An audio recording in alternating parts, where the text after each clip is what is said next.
नमस्कार, मैं हूं अखिलेश पांडे और आप देख रहे हैं सी न्यूज़ भारत। वक्त हो चुका है न्यूज़ बुलेटिन का। खबरों के इस बुलेटिन में सबसे पहले हम बात करेंगे भदोही की, जहां युवती को गोली मारकर की गई हत्या का पुलिस ने 12 घंटे के अंदर किया सफल अनावरण। आगे बात करेंगे देवरिया की, जहां नगर पालिका चेयरमैन ने किया कंबल का वितरण। साथ ही बात करेंगे रीवा की, जहां सड़क दुर्घटनाओं का कारण बन रहे हैं बालू से ओवरलोडेड हाईवा वाहन। और भी तमाम खबरों पर आई विस्तार से करते हैं चर्चा। जनपद भदोही में युवती को गोली मारकर हत्या की सनसनीखेज घटना का 12 घंटे के अंदर सफल अनावरण किया गया है। घटना में शामिल 2 हत्यारे पुलिस के हत्थे चढ़े हैं।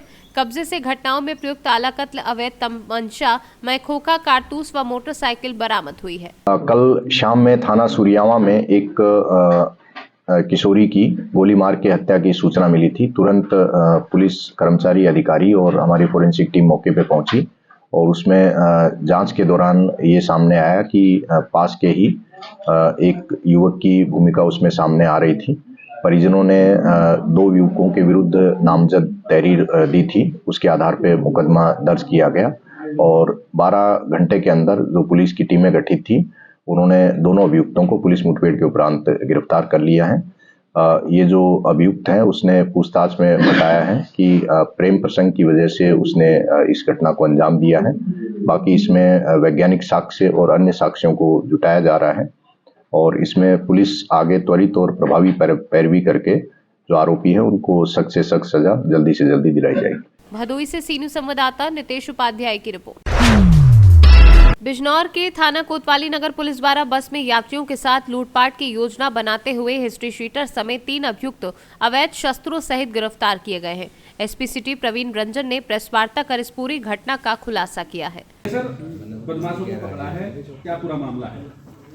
देखिए, बीती रात पुलिस को सूचना मिली कि प्रभात गुप्ता की कोठी है रोडवेज बस अड्डे के पास, उसके पीछे एक खोखा है।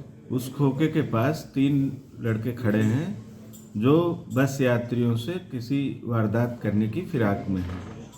इस सूचना पर प्रभारी निरीक्षक कोतवाली नगर नरेंद्र गौड़, इंस्पेक्टर अपराध कोतवाली नगर वीरेंद्र सिंह, एसएसआई कोतवाली नगर मीर हसन और इनकी टीम पहुंची वहां पर। इनकी घेराबंदी करके इनको पकड़ा तो इनके पास से 1 पिस्टल, 4 जिंदा कारतूस, 2 तमंचे 315 बोर के और 8 जिंदा कारतूस बरामद हुए। पूछताछ करने पर इनका नाम, जो गैंग लीडर है उसका नाम राशिद है, जो थाना दनकौर कमिश्नरेट गौतम बुद्ध नगर का हिस्ट्री सीटर है।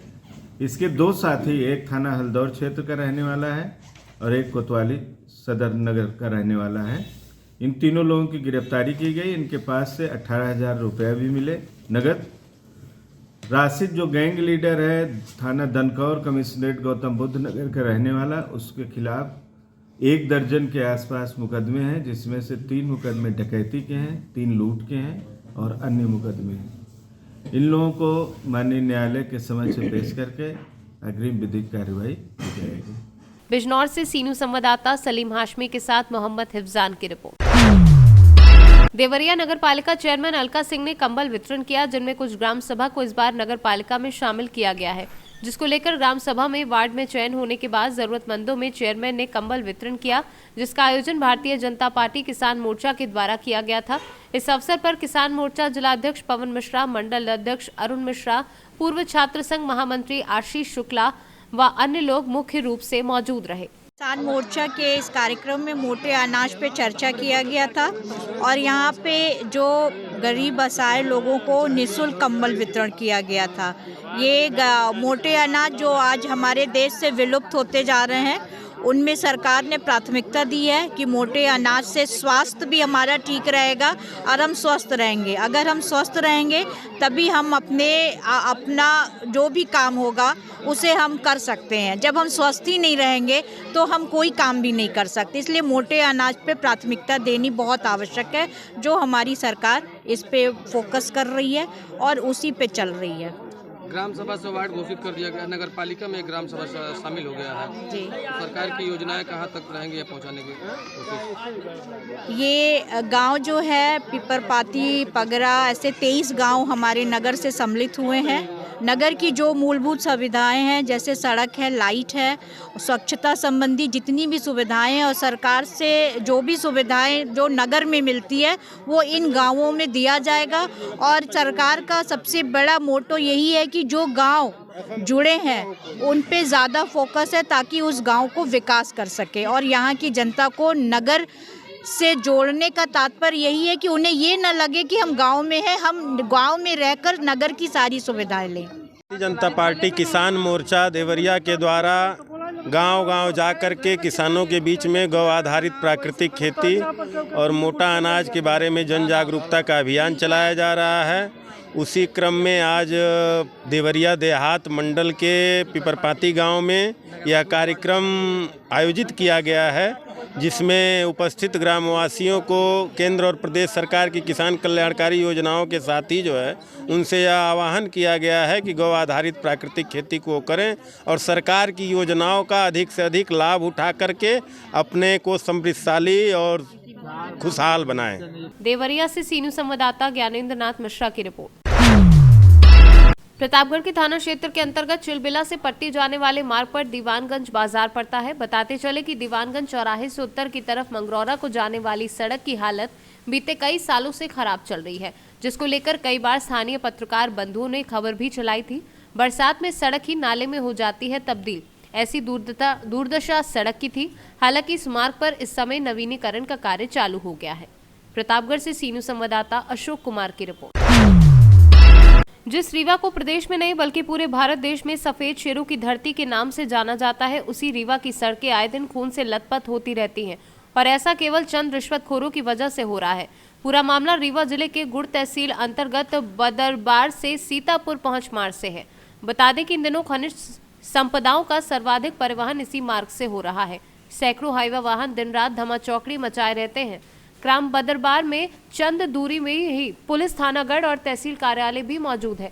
फिर भी चंद दलालों के माध्यम से ये वाहन नियत मात्रा से अधिक और भोर लाद कर इस सड़क मार्ग में फर्राटे से दौड़ रहे हैं। राजेंद्र साकेत, ये गाड़ी आप लिए हैं, कहाँ लेके जा रहे हैं? तो खाली होगी ठीक हमें। कहाँ ठीक हम खाली होगा? गुड़े में। गुड़ में ओवरलोड गाड़ी है। ओवरलोड तो है ना? तो कौन भेजता है ओवरलोड? आप अपने से लाते हो कि खदान से आते हैं? मालिक को जानकारी है? जी हाँ है। गाड़ी मालिक को? जी हाँ है ना? सबको तो ये नहीं मालूम है कि ओवरलोड गलत है? अब सब लाते सब लोग ला रहे हैं। है ना? जी ठीक है ना। तो इस रोड में अलाउ है ओवरलोड? है। इस रोड में अलाउ है? इस रोड में अब अलाउ तो नहीं पता है कि नहीं है ना? हाँ। चलिए ठीक। रीवा से सीनू संवाददाता अर्जुन कुमार की रिपोर्ट। भदोई में विद्युत शॉर्ट सर्किट से 2 लाख का सामान जलकर राख हो गया है। बता दें कि शंख बंशीधर में ब्रजलाल मिश्रा के घर आज सुबह 10 बजे के लगभग परिवार के लोग घर में ताला लगा करके खेत में आलू खोदने के लिए चले गए और तभी विद्युत आपूर्ति चली थी। इनके स्टोर रूम में विद्युत शॉर्ट सर्किट से आग लग गई और आसपास के पड़ोसी लोग जब घर में धुआं देखे तो चिल्लाने लगे। खेत से लोग आए और घर के पड़ोसी आसपास के लोग आए और लाइन को कटवाए और फिर उसके बाद लाइन चालू कराकर पंप चालू करवा के आग पर काबू पाया गया है। इसमें करीब 2 लाख की संपत्ति जलकर खाक हो गई है। भदोई से सीनू संवाददाता नितेश उपाध्याय की रिपोर्ट। गुजरात दाहोद जिले से दाहोद तहसील में चांदावाड़ा ग्राम पंचायत में 19 तारीख के दिन चांदावाड़ा मां चामुंडा माता के चौक में ग्राम सभा की मीटिंग रखी गई। इस मीटिंग में चांदावाड़ा पंचायत के सारे लोग और सरपंच सदस्य एवं आंगनवाड़ी बहनों और आरोग्य खाते में से आए हुए डॉक्टर लोग उपस्थित रहे।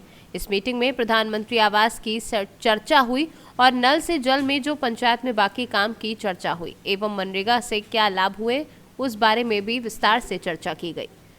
गुजरात से कैमरा पर्सन राजू एम बाबौर के साथ हेमराज बी बाबौर की रिपोर्ट। तमिलनाडु के ट्रक ड्राइवर की जो हत्या व लूटपाट उत्तर प्रदेश और मध्य प्रदेश बॉर्डर के बीच कर दी थी, 6 माह बाद उत्तर प्रदेश पुलिस ललितपुर ने उसका खुलासा किया है। लूट में मोबाइल के खुलने से हुई हत्यारों की लोकेशन ट्रैक, 3 अभियुक्त सहित मोटरसाइकिल, मोबाइल व तमंचा बरामद। गिरफ्तार करने वाली टीम को पुलिस अधीक्षक गोपाल कृष्ण चौधरी ने नकद पुरस्कार दिया है।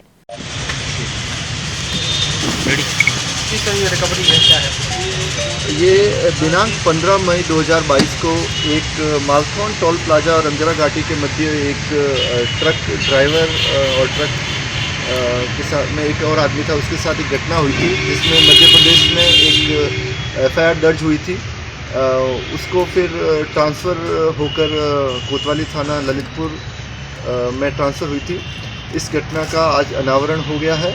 इसमें लूट में एक मोबाइल गया था और 8,000 रुपये गए थे, वो बरामद हो गए हैं। जो फ़ोन गया था वो दीपक पुरोहित के पास से बरामद हुआ है। इसमें नरेंद्र विश्वकर्मा और शिवम परिहार भी गिरफ्तार हुए हैं। कुल 3 लोग गिरफ्तार हुए हैं, उनको जेल भेजा जा रहा है। और इन लोगों का पहले से भी अच्छा आपराधिक इतिहास है, कई लूट की जैसी घटनाओं में ये लोग शामिल रहे हैं। इसके अलावा एक तमंचा बरामद हुआ है 315 बोर का, और एक मोटरसाइकिल चोरी की बरामद हुई है। इसमें कुछ 2 लोगों के और नाम हैं, उनमें से एक जेल में है, तो उसका भी वारंट लेके आगे कार्रवाई की जाएगी और बाकी इन्वेस्टिगेशन जारी है। क्या सर ये राष्ट्रीय राजमार्ग पर ही घटनाओं को अंजाम देती है, क्या किस टाइप से? हाँ, ये घटना तो NH पे हुई है। एक दूसरी लूट है वो भी ऐसे ही हाईवे पे हुई है। बाकी घटनाओं की जानकारी की जा रही है। संबंधित अनावरण पे ललितपुर से सी न्यूज संवाददाता विकास सोनी की रिपोर्ट। बिहार के शिक्षा मंत्री डॉक्टर चंद्रशेखर के द्वारा दिए गए बयान से आहत होकर रोहतास जिला के भाजपा अनुसूचित मोर्चा के अध्यक्ष रामायण पासवान के द्वारा गुरुवार को सासाराम के सिविल कोर्ट में परिवाद दायर किया गया है। परिवाद में आरोप लगाया गया है कि मंत्री के द्वारा दिए गए बयान से धार्मिक भावनाएं आहत हो रही हैं, जिससे सामाजिक सौहार्द बिगड़ने का खतरा है, इसलिए उन पर कानूनी कार्यवाही की जाए। सासाराम के सिविल कोर्ट में परिवाद दायर करने पहुंचे रामायण पासवान ने कहा कि सभी दलित परिवार के घरों में बहुत ही श्रद्धा पूर्वक रामायण का पाठ किया जाता है। जो भी व्यक्ति धार्मिक ग्रंथ के प्रति आस्था रखता है, उनके मन में शिक्षा मंत्री के प्रति उबाल है और उस उबाल के कारण सामाजिक सौहार्द ही बिगड़ सकता है, इसलिए मंत्री पर कानूनी कार्यवाही कराने के उद्देश्य से उनके द्वारा CJM कोर्ट में परिवाद दायर किया गया है। परिवाद दायर किया गया है, क्या शिक्षा मंत्री के खिलाफ जो दायर किया गया है, क्या उन पर कार्रवाई की जा सकती है सरकार कोर्ट न्यायालय के द्वारा? CJM के न्यायालय में जो आज कंप्लेंट बिहार के शिक्षा मंत्री चंद्रशेखर जी के खिलाफ में परिवाद दायर किया गया है, तो जैसे ही ये उनके खिलाफ में परिवाद दायर हो गया और जो उन्होंने रामचरितमानस के बारे में उन्माद फैलाने वाली भाषा का प्रयोग किए हैं, तो अगर न्यायालय मंत्री के खिलाफ में कॉन्विजेंस ले लेता है तो 295A 505 और 153A 120B/34 में कॉन्विजेंस हो जाता है, तो ये 3 साल से अधिक का सजा का प्रावधान है। तो शिक्षा मंत्री के रूप में तो जाएंगे ही, आगे उनकी कैरियर भी बिल्कुल चौपट हो जाएगी। क्या लग रहा है कोर्ट इसके मामले को तो करेगी? बिल्कुल गंभीरता से लेगा, चूँकि सनातन धर्म में हिंदू धर्मावलंबी जो लोग हैं वो सभी लोग का एक राय है, उसमें अलग अलग नहीं, जाति पाति के आधार पर कोई उसको बांट नहीं सकता है। भगवान श्री राम ने निषाद राज से लेकर के केवट से लेकर के क्या बाली सुग्रीव हो या जंगल में ये जो कोल भील लोग रहते हैं, शबरी माता तक से लेकर के जो भी नीच हो या ऊंच हो, सभी लोगों के लिए समान रूप से व्यवहार किया। क्या नाम है आपका? हमारा Arun Kumar Singh, advocate, civil court Sasaram से। आज किस लिए आवेदन दिया गया, किस पर? हम लोग आवेदन देने के लिए आए हैं यहाँ पर। बिहार सरकार के शिक्षा मंत्री चंद्रशेखर सिंह जी के द्वारा जो पवित्र ग्रंथ है रामचरितमानस पर उन्होंने टिप्पणी की है कि उसमें एक चौथाई को दर्शाते हैं कि उसमें जो नीच जाति के लोग अगर शिक्षा ग्रहण करते हैं तो वो सफेले के तरह वो दूध पिलाने लायक जो शेष नाग जो सांप होता है उसका उन्होंने जिक्र किया है, जो कि घोर निंदनीय उनका बयान है। हम लोग उनका विरोध करते हैं और उनको पूरे देश से माफ़ी मांगना चाहिए इस बयान से।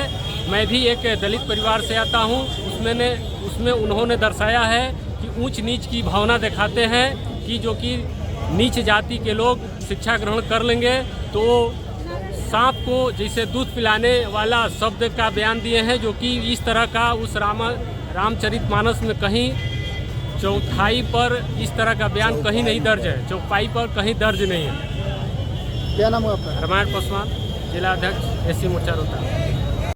रोहतास से सी न्यूज संवाददाता पंकज कुमार की रिपोर्ट। खबर सोनभद्र से है, जहां रावटसगंज क्षेत्र के ग्राम पंचायत नगवा ब्लॉक गांव में 18 जनवरी को मुख्यमंत्री कार्यकर्ताओं के सम्मेलन में कन्यादान का शुभ विवाह आरंभ 90 लड़की और लड़कों का विवाह कराया गया। सोनभद्र से सी न्यूज संवाददाता आशीष की रिपोर्ट। फिलहाल के लिए इस न्यूज़ बुलेटिन में इतना ही। देश दुनिया की तमाम खबरों के लिए देखते रहें सी न्यूज़ भारत। हर खबर आपके साथ, आपके हाथ।